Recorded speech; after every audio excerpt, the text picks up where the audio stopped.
trabalho de Paulo Freire é reconhecido no mundo todo e em 2012 ele foi declarado patrono da educação brasileira. Paulo Freire é pernambucano, nasceu em 19 de setembro de 1921, filho de um capitão e de uma dona de casa. Freire, que era o caçula, foi o único de seus irmãos que pôde se dedicar aos estudos. Se formou em Direito, mas trabalhou como professor, deu aula em faculdades e fez trabalhos pastorais por mais de 10 anos na região de Recife, por meio da Ação Católica. Em 1947, foi trabalhar na Divisão de Educação e Cultura do recém-criado SESI, o Serviço Social da Indústria. Foi neste trabalho que Paulo entendeu que o processo educativo era mais eficiente dialogando com pais e alunos, e por isso queria democratizar as escolas da instituição. Paulo Freire passou a explorar a relação entre som e imagem após uma experiência com seu filho mais novo, em um passeio de carro. O menino, que tinha só 2 anos, Lutigardes Costa Freire, leu em voz alta a palavra Nescau e cantou a música que ouvia nos comerciais. Confira. Nescau tem gosto de festa, dá mais vontade de brincar. Nescau dá força e alegria, dá mais desejo de estudar. Novo Nescau é instantâneo e te prepara sem bater. Nescau é vitaminado, pra criança fortalecer. Nescau, Nescau, Nescau. Vendo seu filho de 2 anos associar o som à imagem e, por sua vez, à escrita, Paulo passou a utilizar demonstrações do dia a dia dos estudantes, como farinha, tijolo, máquina, e conceitos como trabalho e pobreza eram contextualizados e debatidos. Inclusive, a abordagem de Paulo Freire ficou tão famosa que, em 1962, a alfabetização recebeu recurso de um programa financiado pelos Estados Unidos, chamado Aliança para o Progresso. Na cidade de Angicos, Freire realizou seu experimento mais conhecido, a alfabetização de cerca de 300 pessoas em um curso de 40 horas. O método era transformação democrática para alguns e preocupação para outros. No início dos anos 60, o Brasil viveu um clima de polarização política e crise institucional. Jânio Quadros tinha sido eleito com base conservadora e, após 8 meses, renunciou ao cargo. João Goulart, o vice-presidente, assumiu o poder após um intenso período de disputa. A aula de encerramento em Angicos aconteceu no dia 2 de abril de 1963. João Goulart e o general Castelo Branco, comandante do 4º Exército, estiveram lá e viram os resultados do projeto. Em janeiro de 1964, Goulart decretou a criação do PNA, Programa Nacional de Alfabetização. Ele adotou o sistema de Paulo Freire e tinha a missão de alfabetizar 5 milhões de pessoas. Em caso de sucesso do programa, o colégio eleitoral cresceria em torno de 40%, mas os planos de Jânio e Paulo foram frustrados. Em 1º de abril de 1964, os militares deram um golpe de Estado. PNA foi extinto e Paulo Freire foi preso, sendo exilado na Embaixada da Bolívia no Rio de Janeiro, e partiu para La Paz. Mas a Bolívia também sofreu um golpe militar, e Freire novamente deixou o país, vivendo no Chile, nos Estados Unidos e na Suíça.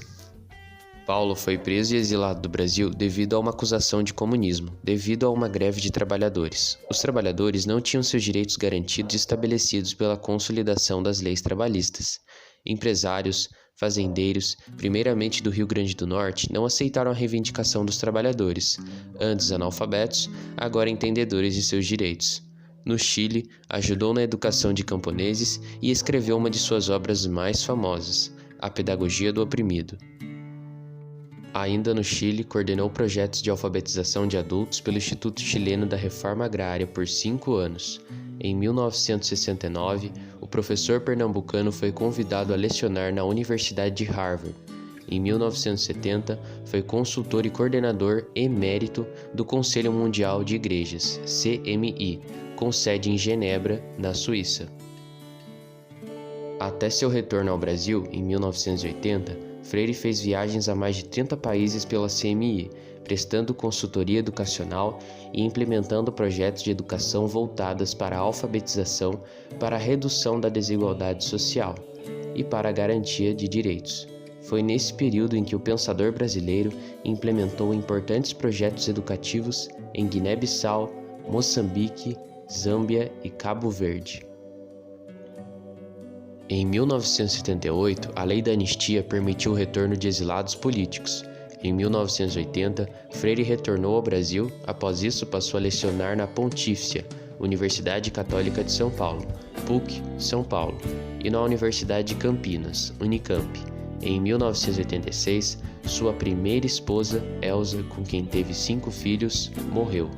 Em 1988, Freire casou-se com a segunda esposa, Ana Maria Araújo, com quem permaneceu até sua morte em 1997. Entre 1988 e 1991, Freire foi nomeado secretário de Educação do município de São Paulo, pela então prefeita Luísa Erundina, na época filiada ao Partido dos Trabalhadores PT. Ao sair do cargo, antes do término da gestão, Mário Sérgio Cortella, então assessor de Freire e mais tarde seu orientador de doutorado na PUC São Paulo, ocupou o cargo até o ano de 1992.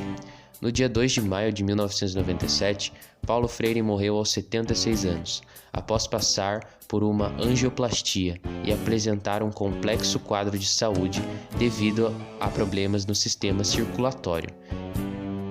Em vida e postumamente, o professor Paulo Freire foi condecorado com 48 títulos honoríficos. Em todo o mundo, cerca de 350 escolas e instituições, como bibliotecas e universidades, levam seu nome como forma de homenagem. Em 2005, a deputada Luísa Erundina criou um projeto de lei para reconhecer Paulo Freire como patrono da educação brasileira. O projeto de lei foi sancionado em 2012, por meio da Lei 12.612/12. Feliz se eu visse o Brasil cheio em seu tempo histórico de marcha dos que não têm escola, marcha dos reprovados, marcha dos que querem amar e não podem, marcha dos que se recusam a uma obediência servil, marcha dos que se rebelam, marcha dos que querem ser e estão proibidos de ser.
Olá, meu nome é Natasha, sou aluna do Novotec Serviços Jurídicos e hoje eu vou ler, para homenagear o Paulo Freire, um poema com a junção das frases dele. Enquanto eu luto, sou movido pela esperança, e se eu lutar com esperança, posso esperar, mesmo que pedras no meu caminho possam passar. Não se pode mais falar de educação sem amor, onde o educador se eterniza a cada ser que ensinou. Educação não transforma o mundo, educação muda as pessoas, para que pessoas possam construir sabiamente um futuro e assim mudam o mundo. Há saberes diferentes, por isso aprendemos sempre que quem ensina aprende ao ensinar, e quem aprende ensina ao aprender. Então, a educação tem que ser libertadora, porque se a educação sozinha não transforma a sociedade, sem ela, tampouco a sociedade muda. Por isso, é decidindo que se aprende a decidir. Muito obrigada, Paulo Freire. Olá, estamos na Semana Paulo Freire. E eu me peguei pensando o que Paulo diria sobre educação hoje. Algo que nos confortasse? Talvez não. Talvez ele diria: a educação não transforma o mundo, a educação transforma pessoas. Pessoas transformam o mundo. Mas ele mesmo disse que a educação sozinha não transforma a sociedade, sem ela tampouco a sociedade muda. E você talvez esteja se perguntando: o que a educação precisa para que ela transforme pessoas que mudam o mundo. Paulo nos ensina que não se pode falar de educação sem amor. Então, ame ensinar. Então, ame aprender. Humildade do patrono professor, fez do povo filho, terra seca, gente grande. A chuva chega, mas não é passageira. É Paulo Freire, nosso amigo, grande professor da pedagogia do oprimido, autonomia, é que visão de liberdade Paulo Freire nos deixou. É se posicionar, é a matriz que dá sentido a uma pátria educativa. É o respeito, educação de cada canto, liberdade dos educandos. Aprender é estar apto a ser ouvinte, é perceber que a vida se modifica, se renova, se ressignifica. Aprender é ser, é operar a mudança, que Paulo Freire nos deixa a lembrança de quem sou, de onde venho, de onde posso estar. Educação é a chave da resposta, da finitude em finitude. E sabe-se lá se isto é inacabado, pois o homem é sujeito da sua própria educação. Esperança para que possamos de deixar de guerrear para amar. O exílio firme dos pés da origem, preso nos porquês, jamais deixou de ser questionador e olhar para a dor do outro como a sua.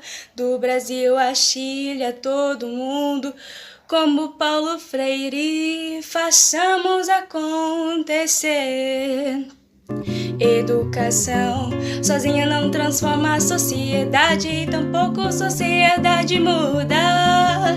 Gestando-se na história, nesse processo de conhecimento, que o ser humano não venha parar de educar-se.